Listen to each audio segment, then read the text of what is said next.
Hello guys, welcome back to my channel. Ngasi aina haijagadariba si mangda nong mamit khakpa ubagini.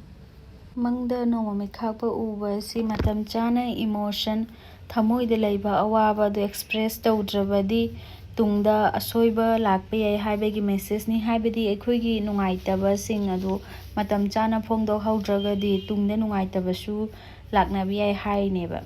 अदुगा पुंसीदी याम loneliness ओइरे मफम अमदा trap तौरगा नानथोकपा ngamdaba situation amadagi habadi isado nungaifam khangdaba adumaina phawudubuneba haidi ithanda yam loneliness oiba ithanda dum lainingba adum nungaiba mafamda leiraga su isado nungaifam sungkang khangdabadu adugumbaduneba aduga punsida awaba kaya mayongnari tawninglasu kem tawba ngamdaba aduga haide isada control amta leitabado potsingdugi powerless oiba degi control tawba amta ngamdabado wakhal yamna waba matamni isha manungdasu wakhal yam khalli nonglei nungsit lakpagum laitafam khangde wakhal se confusion ama haibadi wakhal engnong nungaitaba degi thabak tawraga su kaim tawningba phawdabado dum haidi pot amagi dum confusion amda dum leibado mathomrang khangdabado aduga punsigi depressed chatpa